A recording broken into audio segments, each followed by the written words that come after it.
Hi gang, so as you can see, we are going to be using pallet wood for this next project. Pallet wood videos are a dime a dozen. Rustic, beat up, distressed wood. Also because pallet wood is free, kind of an old antique feel because this wood is so beat up. It's got nail holes, it's dirty, it's gross, and that is cool these days in woodworking. Our friends over at Pneumatic Shack, great people over there. It's a Minnesota company. It's way more than shacks. The name doesn't do it justice. They say that imagination is your only limit. They can do architectural designs, really custom builds. Check them out online. I'll tag the website in the description. But they build beautiful, custom-made, contemporary art structures out of a rustic feel, more organic. Not the shiny stainless steel, stick out like a sore thumb on the landscape, blends in with its surroundings. We're gonna take that type of theme as we build some art together. But we're gonna make a nice rustic picture frame together out of this pallet wood. So that'll be one of the projects. I would also like to make mosaic art. I can make that.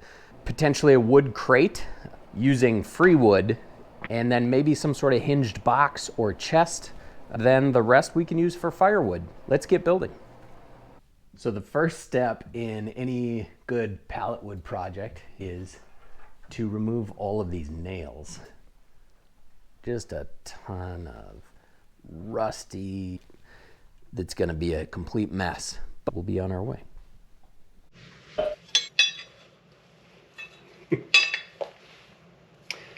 These things will be clutch because this, grab a nail and then you can rotate it out. Clutch.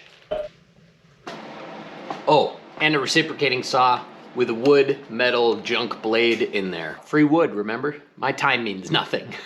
Any rogue nails on the floor will pop tires. And pull a nail, drop it in one of these magnet pans. It's like sponges with surgeons. You gotta count every sponge after you're done. Make sure that that was a successful stitch up. Same thing with nails today. Count every one.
Now, this is what I came for. The cream of the crop. Look how just perfectly, I'm saying this kind of ironically because this is all just disgusting wood. Look at that. Perfect barn wood, little rust. Couple knots in there. Whoa. Joanna Gaines, move over. This stuff is gold.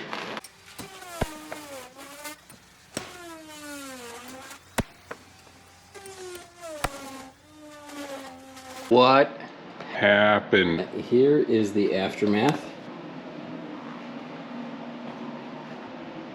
I mean, look at this thing.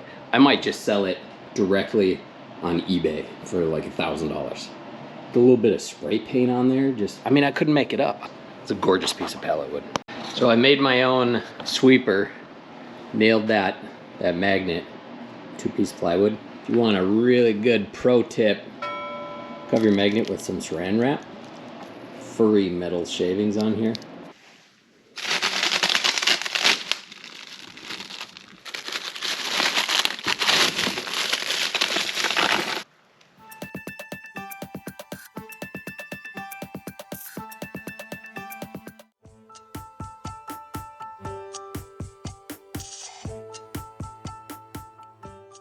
So we've finally have all of these pallets broken down.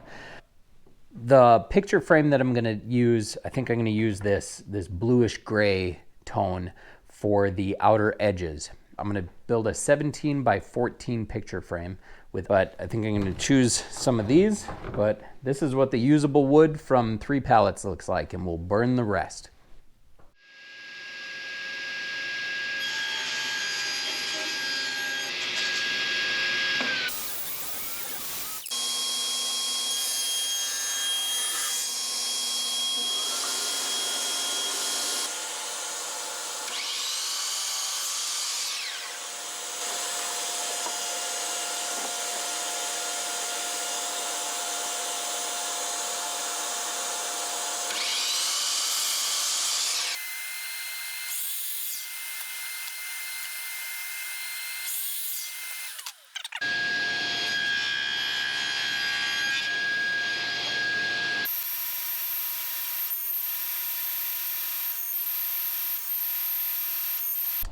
I'm going to rabbet out where I've drawn those white squiggles, and to do that we are going to install the dado blades in the saw stop.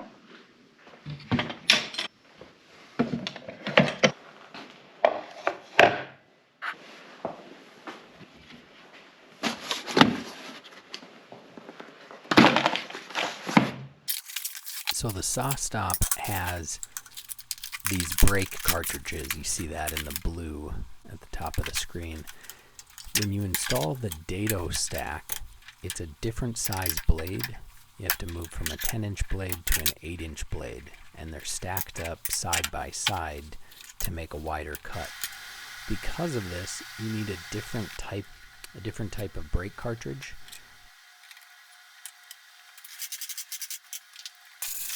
So you see me here installing the new brake cartridge to go with the dado stack. I first need to replace the brake cartridge, which I've just done. Now I need to align the brake with the blade, and now I'm installing the dado stack with the width of blades that I want. Tightening that back up. And then of course you need a new cover as well. So this is a blank cover, so that it's the perfect cover for those blades. That is a lot of monkey business. I can see why people do not switch out those dado stack blades very often and just use a flat tooth grind. This saw blade that I had in there, FTG blade, it's a flat tooth grind. That means that the tip of the grind cuts in a perfect square as it rips through that board. And so if you stack this up by tapping the fence over and you cut this little bites across your piece, it basically does the same thing that dado blade is doing. You don't have to flip it out every time. You don't have to monkey around with changing the blade. So I think there's a world where you just use this over and over again, but we shall see. It's always fun to try new things. So I've got the dado blades set up, taking off about 3/4 of an inch. I am going to put on a sacrificial fence, get right up and actually cut into the fence itself. I've drilled 2 vertical holes, and then I have these funky clamps actually clamp it right to my table saw fence.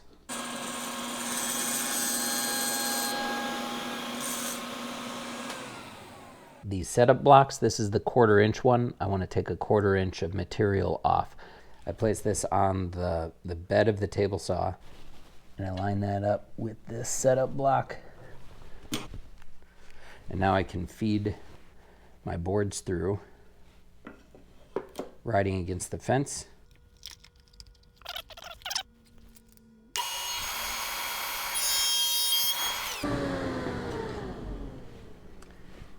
So you can see what that looks like there. It takes 1/4 of an inch off.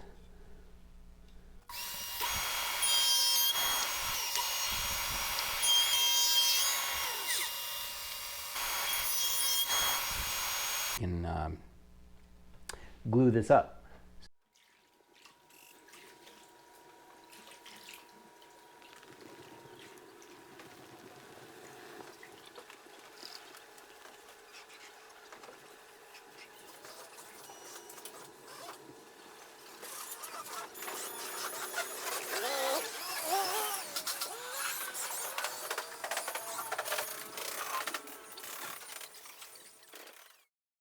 It looks like we lost audio here in this segment, but maybe I can guess for us what the silly man was trying to tell us.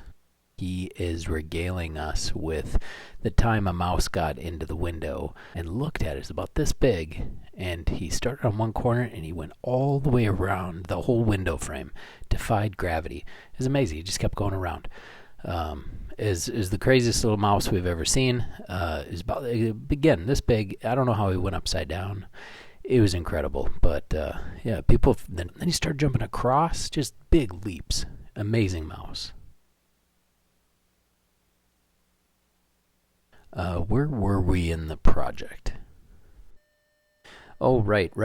Got it. I took a couple pieces and I wanted them to be much thinner stock so that I could put them on the inside border around the actual picture as kind of a matting around that picture. So I am planing these down till they're about 3/8 inch thick, and then I'm going to cut them to size and then cut the miters.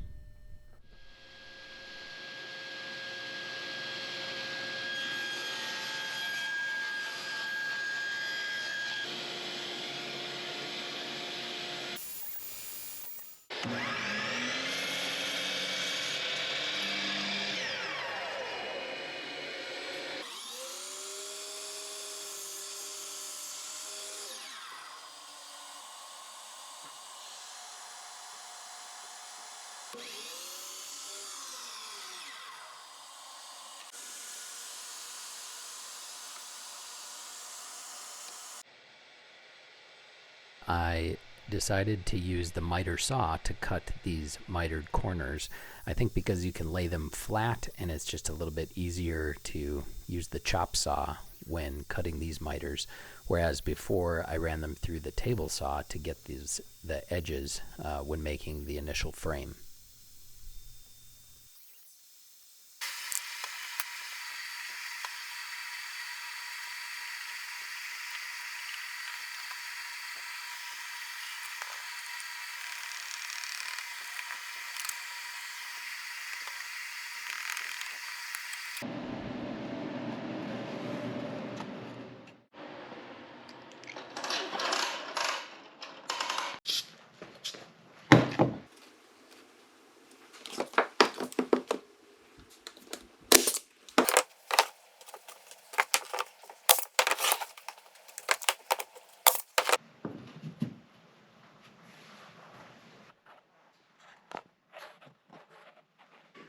So there's a few gaps in the joints that to fill with cyanacrylate glue. Cyanacrylate? CA, I call it CA glue. I'm gonna fill a couple of these gaps just to sturdy it up, and I'm gonna use this stuff that's dyed brown, so it's Star Bond brown.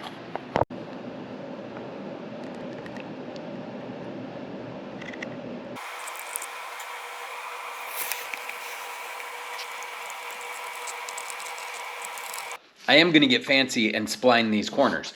They are mitered corners. I am going to use my spline jig. It's going to be awesome. Let's do it.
Heaven forbid we scratch these things.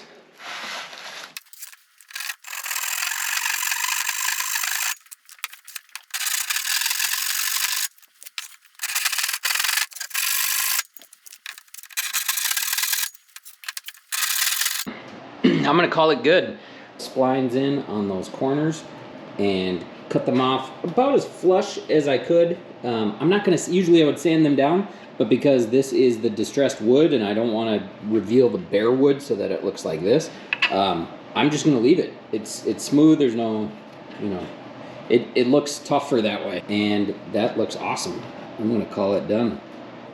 Because this is covered in grime and oil and dirt and rust, I am gonna throw on some lacquer, and that might change the coloring a little bit to it, but that's okay. It'll seal it all in so it's not disgusting, and I can hang it on my wall. I'm gonna use Bullseye shellac. This stuff is great because it dries almost instantaneously.